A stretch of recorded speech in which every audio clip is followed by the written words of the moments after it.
Hi yours, வணக்கம். இன்றைக்கி நம்ம கருப்பு படம் எப்படி இருக்குது, மக்களோட கருத்து என்ன அப்படின்றது தான் இன்றைக்கி தெளிவாக பார்க்க போகிறோம்.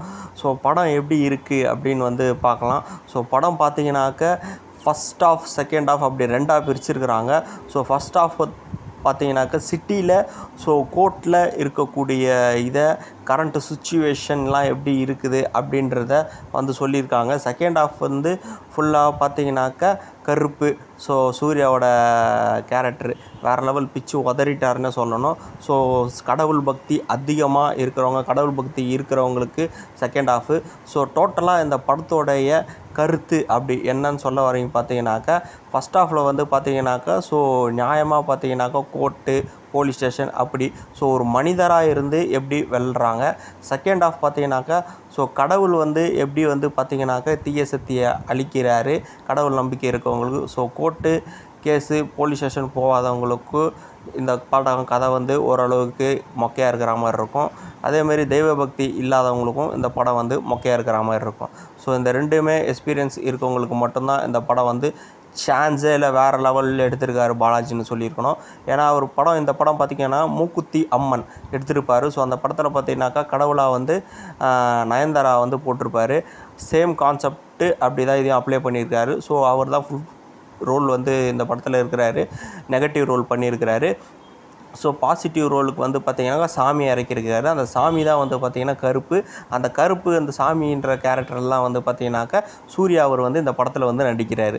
எப்படி அதில் அம்மனா பார்த்திங்கனாக்கா நயன்தாராவை போட்டாங்களோ இதில் கருப்பு சாமியாக சூர்யா போட்டிருக்கிறாரு.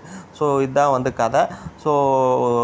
படத்தோட கதை அப்படி என்னன்னு உள்ளே போய் பார்த்தோன்னாக்கா, ஃபஸ்ட்டு பார்த்திங்கன்னா கேரளாவிலேருந்து ஒரு அப்பாவும் ஒரு பொண்ணும் வராங்க.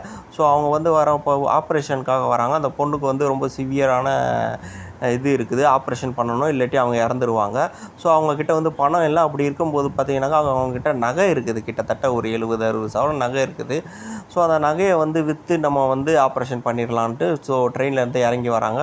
வரும்போது அப்படி அவங்க நகை பறி போயிடுது. அப்போ போலீஸ் ஸ்டேஷன் போகிறாங்க. போகும்போது எப்படி கண்டுபிடிக்கிறாங்க அப்படின்றது தான் அது தொடங்குது படத்தோட கதை. அப்படி கண்டுபிடிக்க போது பார்த்திங்கனாக்கா திருடனுங்களே மனசாட்சியோடு எடுத்துகிட்டு அந்த நகையை கொடுத்துட்றாங்க.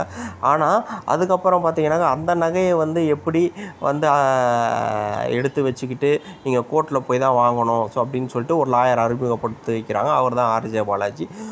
அவர் எப்படி ப்ளே பண்ணியிருக்கிறாரு இவங்கக்கிட்ட அப்படின்றதா கதை நகருது. கோர்ட்டில் பார்த்திங்கனாக்கா ஒவ்வொரு இயரிங்காக போய்கிட்டு இருக்குது. இமீடியட்டாக முடிக்க வேண்டிய கேஸை எப்படி இழுத்துட்டு போயிட்டு முடிக்கிறாங்க. எப்படிலாம் பணம் கறக்கப்படுது. ஆக்சுவலாக அது பெருசாக பேச முடியாது, பேசினா நமக்கும் ஒரு இஷ்யூ ஆகும். ஆனால் ஆர்ஜே பாலாஜிக்கு மிகப்பெரிய ஒரு ஆட்ஸ் சாஃப்ட்னே சொல்லலாம். ரொம்பவும் தெளிவாக எடுத்திருக்கிறாரு, கரண்ட் சுச்சுவேஷன் எடுத்திருக்கிறாரு. அவர் ஒரு படம் எடுத்திருக்காருன்னு கண்டிப்பாக நம்ம சொல்லவே முடியாது. அப்படியே போய் கேமரா வச்சுட்டு அப்படியே லைவ் எடுத்துகிட்டு வந்திருக்காருன்னு தான் சொல்லிடணும். ஃபஸ்ட் ஆஃப் சரி, செகண்ட் ஆஃப் கடவுள் பக்தி இருக்கிறவங்க தான் சொல்லணும். இது ஒரு சங்கர் படத்துக்கு மேலாக அவர் இந்த துணிச்சலோடு அவர் மிகப்பெரிய இறங்கி இருக்கிறது மிகவும் ஒரு பாராட்டத்தக்கதான விஷயம். இப்படி ஒரு சங்கர் பயங்கரமாக ஒரு இந்தியன் படத்தில் கவர்மெண்ட் ஆஃபீஸரில் பார்த்திங்கனாக்கா மனோரமா பயங்கரமாக காட்டியிருப்பார். அதுக்கப்புறம் நிறையா காட்டியிருப்பாங்க. அதே மாதிரி பார்த்திங்கனாக்கா இவர் இன்றைய காலகட்டத்தில் ஃபஸ்ட் ஆஃப் எப்படி இருக்குது அப்படின்றத மிக தெளிவாக பார்த்திங்கனாக்கா அவர் சூப்பராக காட்டியிருக்காருன்னு சொல்லணும். தத்துருவமாக யதார்த்தமாக உண்மையாக இருக்கிற பயங்கரமாக காட்டியிருக்காரு தான் நம்ம சொல்ல வரணும். இந்த படம் பார்த்திங்கனாக்கா நெக்ஸ்ட் செகண்ட் ஆஃப் பார்த்திங்கன்னா கடவுள் பற்றி இருக்கிறவங்களுக்கு நான் எக்கச்சக்கமாக நிறையா கேள்விப்பட்டிருக்கேன், நிறையா பேர் சொல்லி கேள்விப்பட்டிருக்கிறேன். ஆனால் அதை அவர் உணர்ந்து நிஜமால பார்த்திங்கனாக்கா அதையும் பயங்கரமாக தத்துருவமாக அப்படியே யதார்த்தமாக எடுத்திருக்கிறாரு. ரொம்ப முக்கியமாக ஃபைனலாக ஒரு டைலாக் வச்சுருப்பாங்க. சூர்யா சொல்கிறது பார்த்திங்கனாக்கா அந்த படத்தோட மைய கருத்தே பார்த்திங்கனாக்கா கடவுள் மை லார்ட் அப்படின்னு சொல்கிறாங்க. கடவுள் மக்கள்லாம் பார்த்திங்கனாக்கா மை லார்ட் அப்படின்னு கோர்ட்டில் இருக்கவங்கள சொல்கிறாங்க.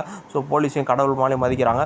ஒரு அதிகாரத்தில் இருக்கவங்கள கடவுள் போல மதிக்கிறாங்க. அதுக்கப்புறம் தான் சாமிக்கிட்ட வராங்க, அங்கே நிறைவேறலை அப்படின்னும் போது தான் உங்ககிட்ட வரும்போது மனிதர்களே காப்பாற்றிடுங்க, அதையும் மீறி அவங்கள என்கிட்ட அனுப்பிச்சிடாதீங்க, என்கிட்ட அனுப்பிச்சிங்கன்னா அவ்வளோதான்.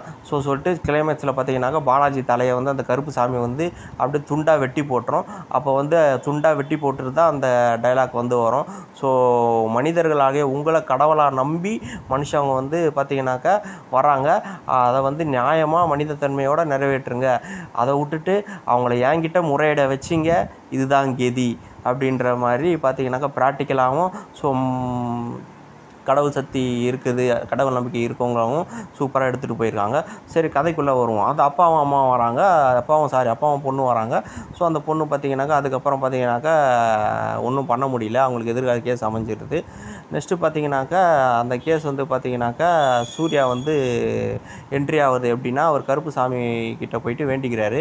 அப்படி இருக்கும்போது அந்த சாமியே வந்து பார்த்திங்கனாக்கா சூர்யாவாக வராரு. ஸோ வந்து இது பண்ணுறாரு. ஈஸியாக அவர் வந்து தட்டி தூக்கிடலாம், அவர் தான் கடவுளாச்சே. ஆனால் அவர் கடவுள்ன்றது த்ரிஷாவுக்கும் ஆர்ஜே பாலாஜிக்கும் மட்டும்தான் தெரியும் இந்த படத்தில். மற்ற யாருக்கும் வந்து அவர் வந்து கடவுள் அப்படின்னு வந்து தெரியாது.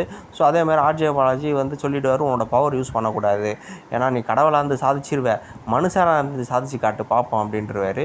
ஸோ அப்படின்றபோது அவர் எந்த விதத்துலையும் தன்னோட கடவுள் சக்தியை வந்து அவர் வந்து யூஸ் பண்ணக்கூடாது. ஸோ அப்படி கடவுள் சக்தியை வந்து அவர் வந்து யூஸ் பண்ணாமல் இருக்கும்போது பார்த்திங்கனாக்கா ரொம்பவும் அவருக்கு வந்து சிரமமாக போயிடுது. அவர் எதிர்த்து போராடுறதுல எல்லா இடத்துலையும் ஒரு ட்விஸ்ட்டு வச்சுக்கிட்டே இருக்காங்க. ஸோ கடவுளுக்கு பார்த்திங்கனாக்கா எதுவும் பண்ண முடியல அவரால். எப்படியும் கடைசியில் வந்து போராடி நகையை வந்து மீட்டு கொடுத்துட்றாரு. ஆனால் மீட்டு கொடுக்குற காலதாமம் ஏற்பட்டுருது, அந்த பொண்ணு வந்து இறந்துடுது. ஸோ அந்த நகையை விற்று அந்த பொண்ணுக்கு வந்து ஆப்ரேஷன் பண்ண முடியலை. அப்புறம் பார்த்திங்கன்னா இன்னொரு கேஸ் எடுக்குது. அப்போ தான் வந்து அவரோட முடிஞ்சிருச்சு. இப்போ சாமியாக வரண்டா, கருப்பாக வரண்டா, இதுக்கப்புறம் நான் தாண்டா எல்லாமே, இந்த எல்லைக்கே நான் தாண்டா அப்படின்னு வந்து கருப்பாக இறங்குறாரு. ஸோ அதுக்கப்புறம் வந்து த்ரிஷா வந்து ஒரு கேஸ் எடுத்து அவங்க நடத்துகிற மாதிரி அவரே அமைக்கிறாரு. ஸோ கடவுளாக அதை வந்து த்ரிஷா வந்து புரிஞ்சுக்கிறாங்க. ஸோ எதுக்கு என்கிட்ட கொடுக்குறீங்க அப்படின்னு.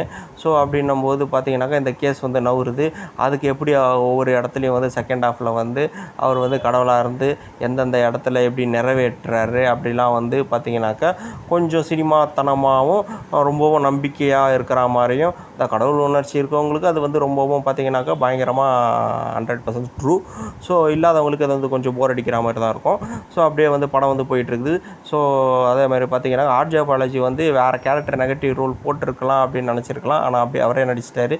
ஏன்னா அவரோட கொஞ்சம் காமெடி சென்ஸ் அதுவும் இருக்கணும். ஸோ அதுவும் படத்துடைய செகண்ட் ஹாஃபுக்கு மேலே இருக்குது. ஏன்னா ஃபஸ்ட் ஹாஃப் போட்டு ஃபஸ்ட் ஹாஃப் வந்து பார்த்திங்கனாக்கா அப்படியே ஃபுல் அண்ட் ஃபுல் ப்ராக்டிக்கலாக காமிச்சு விட்டாங்க படத்தை. ஸோ செகண்ட் ஹாஃப் வந்து அப்படியே கொண்டு போக முடியாது. ஸோ ரொம்பவும் சேஃப்டி தேவை, என்ன வேணால் பண்ணுவாங்க. ஸோ அதுன்றதுக்காக பார்த்திங்கனாக்கா நம்மளும் இது படமாகவும் கொஞ்சம் இது பண்ணலாம் அப்படின்றதுனால கமர்ஷியலாக காமெடியாகவும் கொஞ்சம் அப்படியே இதுவாகவும் கொண்டு போயிட்டாங்க. அதேமாதிரி ஆர்டிஃபிஷியலாகவும் கொஞ்சம் வந்து படம் வந்துருக்குது. ஸோ லாஸ்ட்டில் பார்த்திங்கனாக்கா படம் முடியும் போது சிங்கம் கெட்டப்பில் அவர் வந்து வராரு.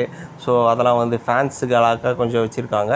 ஸோ பார்த்திங்கனாக்கா ஏன்னா கடைசியில் பார்த்திங்கனாக்கா எல்லையை கடந்து வந்ததுக்கப்புறம் கருப்பு சாமி வராது அப்படின்றது அப்படி கிடையாது. எங்கே பார்த்தாலும் எல்லா இடத்துலையும் அந்தந்த எல்லைக்கு அந்தந்த கருப்பு சாமி இருக்கும் அப்படின்றது தான். ஸோ அந்த உருவத்தில் தான் அந்த போலீஸ்கார் வர்றாரு. ஸோ போலீஸ்கார் என்ற சிங்கம் கெட்டப் சூர்யா வந்து ஸோ இந்த படம் பார்த்திங்கன்னா ஆர்ஜே பாலாஜி கலக்கிட்டாருன்னு சொல்லலாம். கடவுள் பற்றி உள்ளவர் சூப்பராக எடுத்திருக்காரு.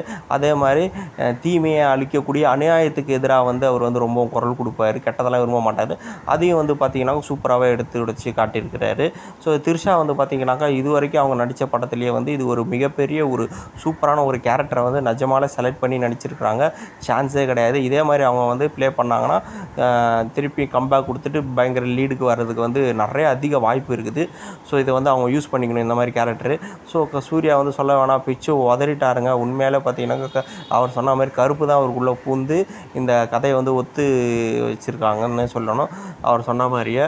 ஏன்னா ரொம்ப யோசிப்பாங்க இந்த மாதிரி கடை எடுத்து நடிக்கிறதுக்கு ஒரு ஹீரோஸ் வந்து பார்த்திங்கனாக்கா. ஏன்னா மேஜர் ரோல் பார்த்திங்கனாக்கா ஆர்ஜே பாலாஜி தான் வந்து ப்ளே பண்ணுறாரு. ஸோ கடவுள் கேரக்டர் தான் வந்து சூர்யா கொடுக்குறாங்க. அப்படி இருக்கும்போது ஒரு ஹீரோ வந்து எடுத்து நடிக்கணுன்ற போது நிறைய யோசிக்க வேண்டியது இருக்கும். ஸோ அவர் சொன்ன மாதிரி கருப்பு தான் என் மனசில் வந்து ஒத்துக்க வச்சுருக்கிறார் அப்படின்னு. ஸோ அதே மாதிரி பார்த்திங்கனாக்கா பண்ணியிருக்கிறாங்க. படத்தை போய் தேட்டரில் பாருங்கள், சூப்பராக இருக்குது, சான்ஸே கிடையாது. எல்லாமே பிச்சு உதறிருக்காங்க. டயலாக் டெலிவரி ஒவ்வொரு டைலாக்கும் சான்ஸே கிடையாதுங்க. சூப்பராக மாசாக வச்சுருக்கிறாங்க. அட் த சேம் டைம் பார்த்திங்கனாக்கா படத்தில் பார்த்திங்கனாக்கா காமெடியும் வந்து பார்த்திங்கனாக்கா ஆர்ஜே பாலாஜி மூலியமாக நிறையா வந்து அங்கங்கே வந்து ப்ளேஸ் பண்ணியிருக்காங்க.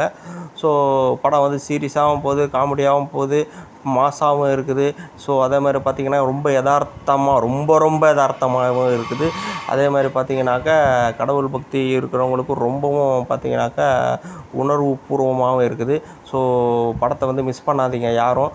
இன்னும் நிறையா சொல்லிகிட்டே போனால் அந்த படத்தில் போய் தேட்டரில் போய் பாருங்கள். இது புரியறதுக்கே ஒரு இது வேணும். ஸோ கண்டிப்பாக போய் பாருங்கள் எல்லாருமே தேட்டரில் போய்ட்டு. ஸோ இது வரைக்கும் நம்ம சேனலில் வந்து சப்ஸ்கிரைப் பண்ணலன்னா சப்ஸ்கிரைப் பண்ணிவிடுங்க, எல்லாருக்கும் ஷேர் பண்ணுங்கள், மறக்காமல் இந்த வீடியோவுக்கு ஒரு லைக் ஒன்று போட்டுருங்க. ஸோ இதே மாதிரி பார்த்தீங்கன்னா நெக்ஸ்ட்டு படத்துக்கு நம்ம வந்து ரிவ்யூ கொடுக்கலாம். ஸோ தேங்க்யூ ஃபார் வாட்சிங் திஸ் வீடியோ.